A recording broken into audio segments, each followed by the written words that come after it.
Well, good afternoon, my dear viewers. It's my beautiful wife Judith's birthday today, and we're just coming back from watching a movie. Do you have any comments or what have you?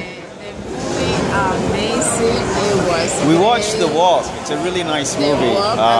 Very intense, about some guy who walks between the Twin Towers on a wire. So you know where the car is, babe? All right, so if you want to lead the way, and I'll just have a quick word with our viewers. So the real reason I wanted to pop out the camera, folks, is that it's a good kind of glimpse into downtown Toronto. So this is Yonge and Dundas right here, Yonge and Dundas. And you know what? It's a great city. It has to be said.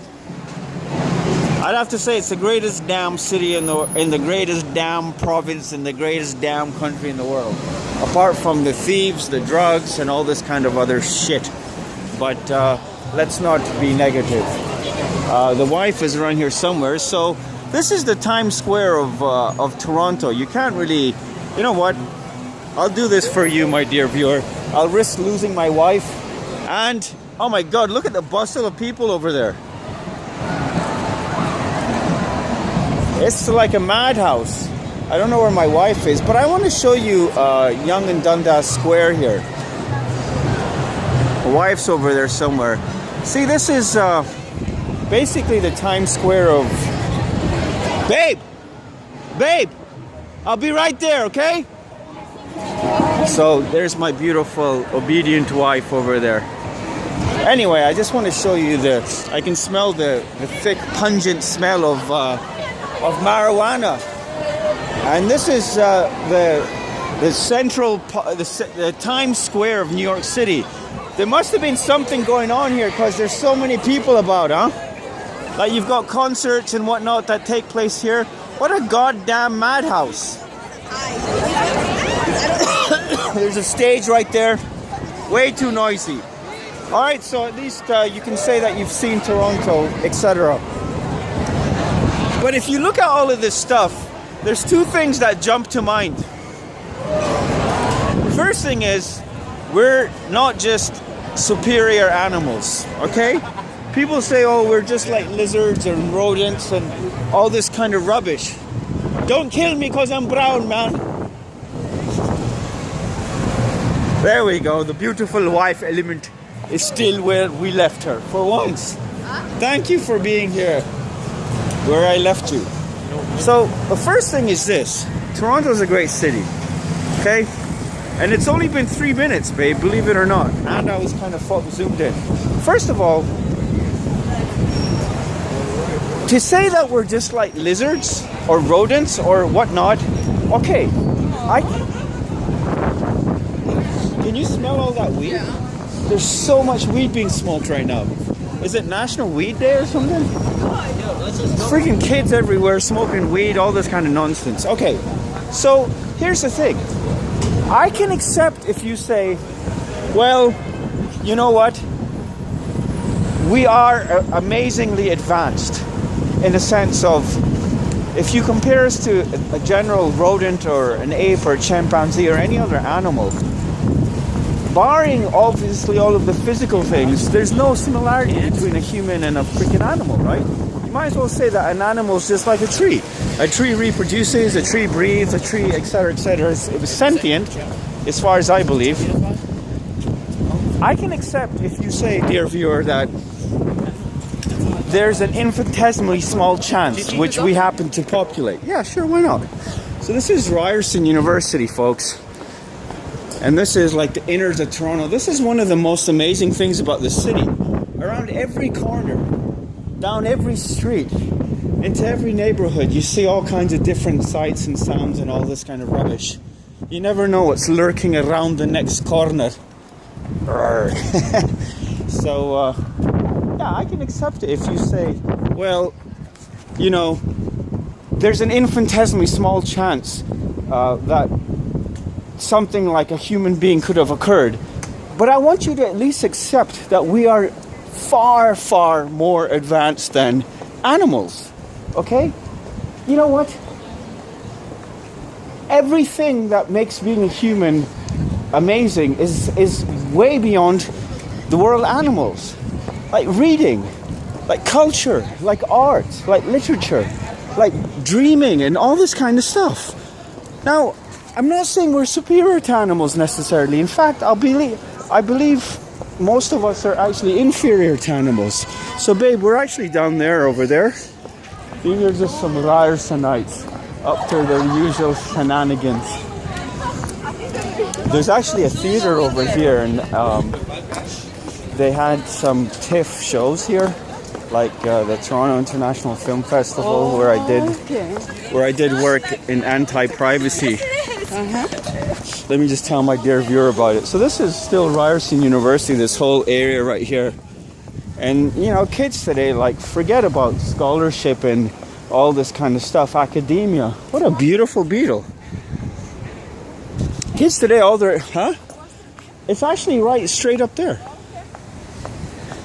So kids today are just interested in just money and, you know, living the good life and partying and, you know, all this kind of stuff. It's so refreshing from time to time to meet a young person that is ambitious and intelligent and, you know, socially kind of conscientious and all this kind of rubbish.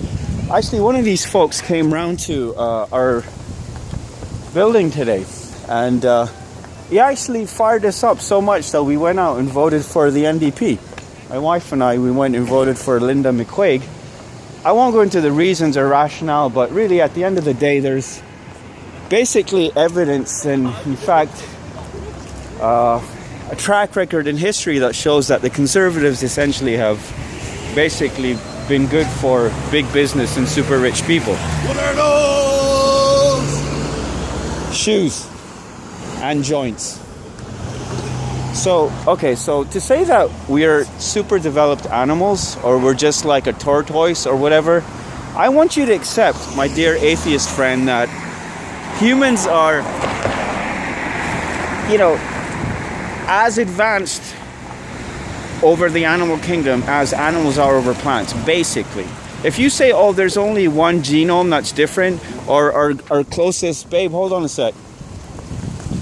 Or our closest, you know, our closest relative in the animal kingdom, there's only like 98% of our genomes are the same, or some of this kind of rubbish. It doesn't hold any water, because that 1 genome, or 2%, or 0.02%, is an infinity. It's just another indication that the universe is an unfathomable mystery. The tiniest little thing has unfathomable secrets in it. You guys say, well, oh, you godly people, oh, poor little pup. It just needs a little bit more loving, perhaps. People love dogs in this city. Unfortunately, they hate humans. Kind of weird. More strange. They hate humans. No, they don't. I hate humans. You do. You do too. No, I don't. Okay, do you hate losers who hang around and beg all day and don't do nothing? Yes. Okay, do you hate people who cut you off in traffic? No, I don't care. What about people who steal stuff? It's their own problem. Okay, let me ask you a question. Do you love anyone in this city as much as you love your dog, Kathy? Well, of course not. Because I of don't course know not. in the city. So therefore you love the I don't know everyone. Therefore you love your animal more than you love people. That's basically all I'm trying to say. Well, I mean, I think that question is kind of like a nonsense, like you would say. Have you ever seen animals have this kind of conversation? Animals live in a different world. It's a world of basically brutal survival and hunger and danger and basically sensual, you know, taking care of your physical appetites. That's all animals do. It's all physical. But this is a big company, and they make you happy. Don't pay any attention to her. She has no idea what she's talking about as usual. Okay, that's the first thing. In the world. There was something else I wanted to say, but oh yeah, and then order. Okay, so you look at all these people walking around, talking to each other. You look at cars. You look at all this amazing stuff that's just going on. People say, oh, okay, there's no God. Things just are. How stupid can you get? You think that that's a reasonable thing? This whole universe is constantly evolving, and I guess it's been constantly evolving forever. And it just is. It's just out there evolving. And so you accuse us of using God as a stopgap. You say, well, you guys, you have this thing called God, and every time you don't have an answer, you just say God did it. That's such nonsense.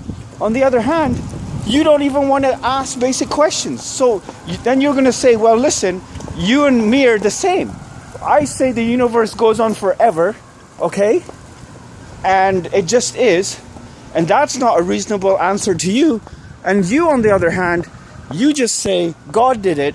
And then in any case, the argument stops. You're absolutely wrong. You're absolutely wrong. The thing is this. By understanding that this whole thing, there's no ticket on the car, so now we're going to have Thai food. We had made an arrangement whereby if we came back to our unticketed car and there was a ticket on it, or our illegally parked car, then we would go home. But because it's her birthday and she wanted Thai food, and there's no ticket on the car, now we're going to go have Thai food. I've had enough of this silly rant of mine. Nobody listens to these silly things anyway. And by the way, for you amazing and intelligent atheists who actually do listen and take the time to respond, I love you. And by the way, yes, you guys are corrupting my faith. It's been a real freaking battle since I met y'all. Peace.